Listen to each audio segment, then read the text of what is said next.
कि ईद का मतलब क्या है और ईद क्यों मनाते हैं। बार बार आने वाली खुशियाँ। मोहम्मद साहब के नेतृत्व वाली सेना का मदद करने के लिए खुद अल्लाह के फरिश्ते उतर आए थे। बद्र की जंग हुई क्यों थी?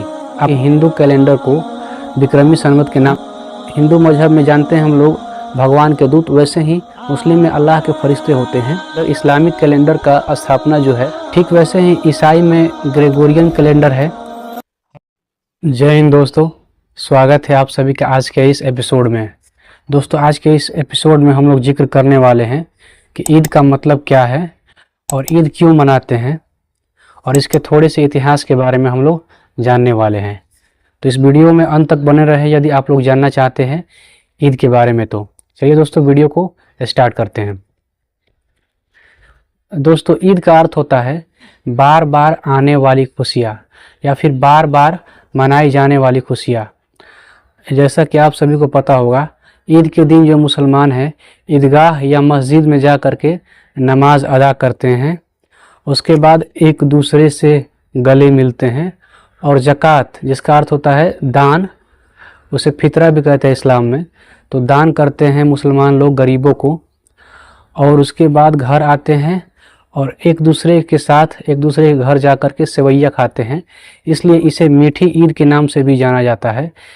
इसे ईद उल फित्र भी कहते हैं। दोस्तों ईद जो है ये रमज़ान के 30 रोज़े के बाद मनाया जाता है।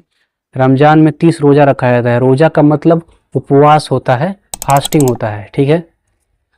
रोज़ा जो है ये हिजरी सनवत अर्थात कि इस्लामिक कैलेंडर के अनुसार 9वें महीने में पड़ता है और 9वें महीने के बाद शब्बान का महीना होता है। शब्बान का महीना, शब्बान के महीने के पहले दिन को, पहली तारीख को ईद मनाया जाता है, ठीक है। जैसे कोई फेस्टिवल हो गया, जनवरी के पहले दिन को मनाया जाता है, वैसे ही शब्बान के पहले दिन को ईद मनाई जाती है। दोस्तों हिजरी सनवत मतलब हिजरी कैलेंडर, इस्लामिक कैलेंडर का स्थापना जो है वो हज़रत मोहम्मद साहब के द्वारा सन 622 ईस्वी में किया गया था। ये दोस्तों ठीक उसी प्रकार है जैसे कि हिंदू कैलेंडर को विक्रमी संवत के नाम से जानते हैं और उसका स्थापना 57 BC में हुआ था, आप सभी लोगों को पता होगा। ठीक वैसे ही ईसाई में ग्रेगोरियन कैलेंडर है। हर धर्म का अपना अलग अलग कैलेंडर है। उस कैलेंडर को देख करके उसके अनुसार ही कोई भी पर्व त्यौहार मनाते हैं सभी लोग। दोस्तों हिजरी सनवत जो 622 ईस्वी में जिसकी स्थापना मोहम्मद साहब के द्वारा की गई थी, इसको समाप्त कर दिया गया था मुग़ल बादशाह अकबर के द्वारा और उसके स्थान पर इलाही सनवत यानी इलाही कैलेंडर लाया गया था। उसके बाद फिर औरंगजेब का जब काल आता है तो फिर से हिजरी सनवत अर्थात कि इस्लामिक कैलेंडर को स्टार्ट कर दिया जाता है। आइए दोस्तों अब हम लोग जानते हैं कि ईद क्यों मनाते हैं, ईद का इतिहास क्या रहा है। दोस्तों ईद हम लोग जंगे बद्र के बाद, जंगे बद्र का मतलब बद्र की जंग, जैसे इश्क़ रसूल मतलब रसूल का इश्क, मरीज़े इश्क मतलब इश्क का मरीज, जिसमें ए लग जाता है उसका अर्थ होता है का, उसमें कारक लग जाता है का, ठीक है।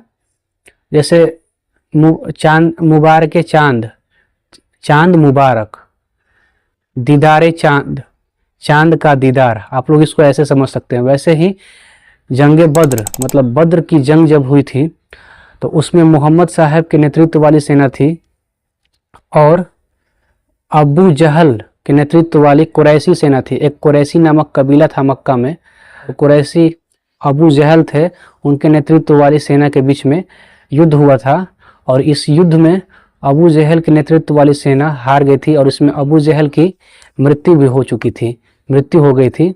और इसके बाद जंग बद्र जीत लिया गया था मोहम्मद साहब के द्वारा, मतलब मुसलमानों के द्वारा ये पहली जीत थी जंग बद्र की। इसी की खुशी में मुसलमान ईद मनाते हैं। आइए अब हम समझते हैं कि जंग बद्र यानी बद्र की जंग हुई क्यों थी। आप लोगों को मैं बता दूं ये जंग दोस्तों सन 624 ईस्वी में हुई थी और इस जंग का क्या कारण था। तो दोस्तों मक्का के जो लोग थे वो पहले अपना त्यौहार अजीबो गरीब तरीके से मनाते थे। जैसे कि वो अपने त्योहारों में अय्याशी करते थे, शराब पीते थे, नाच गाना करते थे। मोहम्मद साहब जब मक्का में थे, आप लोगों को पता होगा कि सन 570 ईस्वी में मोहम्मद साहब का जन्म मक्का शहर में हुआ था। जब मोहम्मद साहब थे मक्का शहर में तो उसके बाद उनसे प्रभावित हो करके बहुत सारे काफ़ी लोगों ने मक्का के ने इस्लाम कबूल कर लिया। और मक्का के लोग पहले वहाँ बुत पूजते थे। बुत का मतलब होता है मूर्ति पूजा। लेकिन वहाँ पर जो मोहम्मद साहब थे उनका कहना था, मोहम्मद साहब का कहना था कि आप लोग बुत की इबादत मत करें, आप लोग मूर्ति की इबादत नहीं करें, आप लोग एक ईश्वर की इबादत करें, मतलब अल्लाह की इबादत करें। ठीक है, जो कि वेदों में भी देखा जाता है, एक ईश्वर की इबादत की बात कहा जाता है, एक ईश्वर की पूजा का बात कहा जाता है। और इस्लाम के कुरान में भी लिखा हुआ है एक ईश्वर की इबादत का बात। तो उसके बाद वहीं से कुरैशी कबीले के जो लोग थे मोहम्मद साहब की बातों को नहीं माने, क्योंकि वो लोग उनका बूतों का व्यापार था, यानी मूर्तियों बेचने का व्यापार था, जिससे उनको बहुत सारा घाटा हो जाता। तो इसके कारण वे वहीं से उनको परेशान करने लगे मोहम्मद साहब को। उसके बाद 13 साल तक रहे मक्का में मोहम्मद साहब। उसके बाद वो 13 साल के बाद मदीना शहर चले गए, जो कि मक्का से 500 लगभग 450 किलोमीटर दूर है, मक्का से मदीना का दूरी।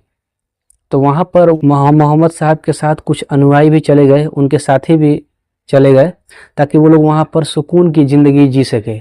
लेकिन जो कुरैशी थे उन लोगों को ये बात हजम नहीं हो रही थी कि इस्लाम कैसे इतना बढ़ रहा है।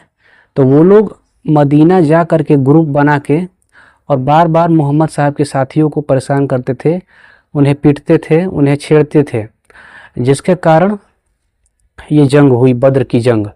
उसके बाद हद तो तब हो गई जब ये लोग लूटपाट करके, जितने भी मक्का के लोग थे उनके संपत्ति को लूटपाट करके ये लोग बेचने जाने लगे। उसके बाद ये युद्ध स्टार्ट हुआ, बद्र का जंग, जिस जंग में मुसलमानों की जीत हुई, यानी कि मोहम्मद साहब के नेतृत्व वाली 313 सेनाएं थी और अबू जहल के नेतृत्व में कुल 1000 सेना थी, जिसमें मोहम्मद साहब का जीत हुआ, यानी मुसलमानों की जीत हुई। ऐसा माना जाता है कि मोहम्मद साहब के नेतृत्व वाली सेना का मदद करने के लिए खुद अल्लाह के फरिश्ते उतर आए थे पृथ्वी पर, यानी धरती पर। फरिश्तों का अर्थ होता है दोस्तों दूत। जैसे हिंदू मजहब में जानते हैं हम लोग भगवान के दूत, वैसे ही मुस्लिम में अल्लाह के फरिश्ते होते हैं। तो वो स्वयं माना जाता है कि वे स्वयं आ गए थे जंग में मदद करने के लिए मोहम्मद के। तो ये जंग जो है जीत ली गई थी मोहम्मद के द्वारा, और हार हुई थी कुरैशी कबीले की, और उसमें अबू जहल जो था वो मारा गया था। कि इसी की खुशी में मुसलमान ईद मनाते हैं। तो ये रहा दोस्तों ईद मनाने का इतिहास। आप लोगों को ये इतिहास आज से पहले पता था या नहीं, आप लोग कमेंट बॉक्स में बताइएगा।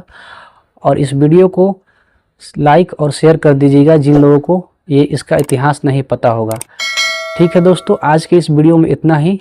तब तक के लिए जय हिंद। मिलते हैं नेक्स्ट वीडियो में।